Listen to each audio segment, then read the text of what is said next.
Showbiz Fanatics reaction, or is it true that Maine Mendoza abay naglabas ng statement patungkol po sa panliligaw ni Alden Richards kay Kathryn Bernardo? Ang lahat ng yan. But before that, if you haven't subscribed yet to my YouTube channel, please don't forget to like, share, and subscribe at hit mo na rin ang notification bell for more showbiz updates. Bago tayo magsimula sa ating updates for today's video, ay nais ko po muna of course magpasalamat sa lahat ng mga legit viewers, subscribers, ng lahat ng mga legit na nanonood at sumusubaybay sa lahat ng ating mga updates.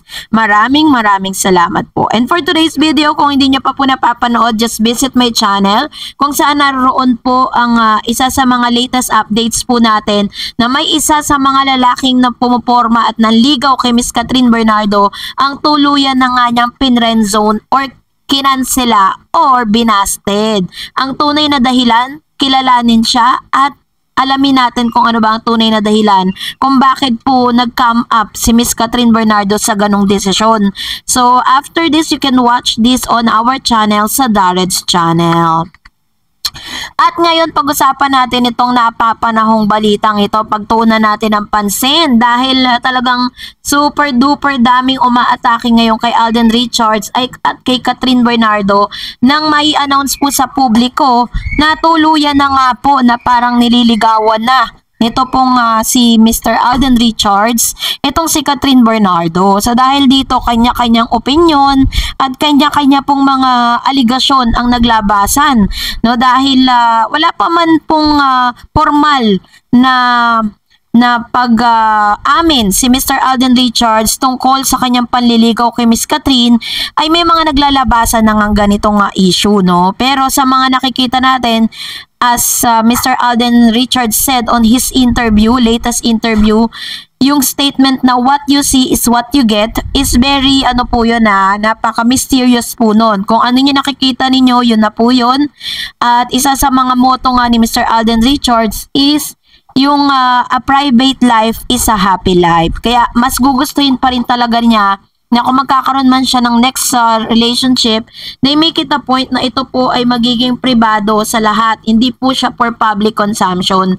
So, isa sa mga isyong kinaharap ngayon is magmula po na nangyari ito, ang dami na pong mga ganitong klase ng quote card na naglalabasan na parang even yung mga ibang artista ginagawa ng ganito at lumalabas po at nagsasalita yung mga isyong involved, mga artistang involved na hindi nila sinasabi to, ito po ay isang gawa-gawa lamang.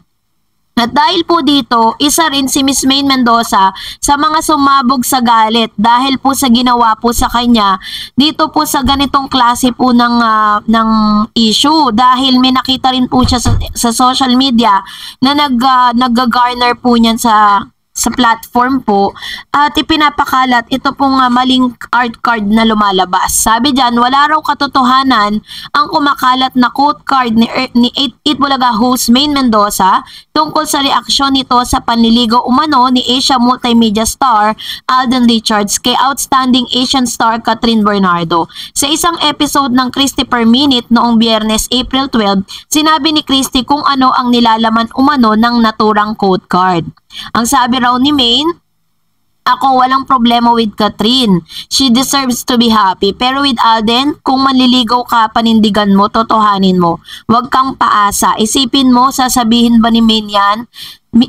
Sasabihin ba ni Maine Mendoza yan? Sabi ni Manay Christopher Maine, which is very true. Hindi po magsasalita ng ganyan si Miss Maine Mendoza. Well, in fact, kapag nga po may mga maling balita or may mga maling tweets, 'di ba?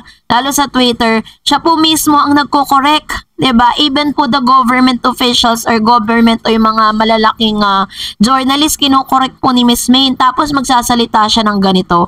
O may halong bitterness tuloy ang peg niya, nakakaloka. Say naman ang co-host niyang si Romel Chica, kaya naman pinapaalalahanan ng showbiz columnist ang publiko na mag-iingat po tayo, obserbahan po nating mabuti, gamitin po natin ang ating isip sa pagpili ng ating paniniwalaan, which is true. Matatanda ang isa si Alden sa mga guest surprise birthday party ni Priscilla Tañedo o Bupyap para kay Kathryn, kung saan naispatang magkayakap ang dalawang artista. Pero sa kabila ng sweetness ng dalawa, hindi kinukumpirma ni Alden pa na nanliligaw siya kay Catherine, bagamat sa isang panayam ay isang makabuluhang pahayag ang binitawan niya tungkol sa real score nila ng actress. So, ang kinagagalit lang kasi ni Miss Maine Mendoza doon sa quote card na ginawa po sa social media, yun nga, katulad ng sinabi ni Manay Christopher Min, pinagmukha siyang bitter. Samantalang si Miss Maine po ngayon ay masaya na sa kanya pong husband na si Mr. Arjo Ataide. Although marami po talaga pa rin mga fans ni Maine at ni Alden ang hindi naniniwala dun sa kasal na nangyari dahil sinasabing sarswela lang daw yun, kung ano-ano, 'di ba? At hindi pa rin nakaka-move on dito po sa issue na ito dahil ang gusto pa rin ng ibang fans, si Alden at si Maine Mendoza pa rin ang talagang iniisip nila mag-asawa at meron din pong mga anak. Kaya nga po na-issue rin si Miss Catherine na bakit daw pumapatol sa may asawa at may anak. Na bagay na nilinaw na po ni Miss Maine. Tinawag niya nga po ang kanyang mga fans, yung mga nagkakalat ng mga may anak sila ni Alden na mga delusional. Pero according sa ibang fans, sinasabi po nila na hindi raw si Maine Mendoza ang ikinasal kay Arjo Ataide kundi isa pong clone. Ganon yung paniniwala nila.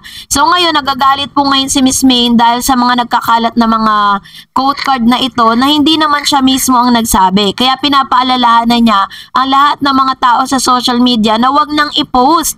Kasi talagang pinopost pa po siya, pinapakalat pa siya. At ang dami pong mga Siyempre kapag po ganyan, may mga taong hindi madaling maniwala. May mga tao talaga na parang isi-share pa tas maniniwala sila na ganun nga yung statement ni Miss Maine kahit hindi naman totoo, 'di ba? Kaya po talagang hindi na nakapagpigil si Miss Maine at nagsalita na po siya at ipinost ito pong quote card na ito.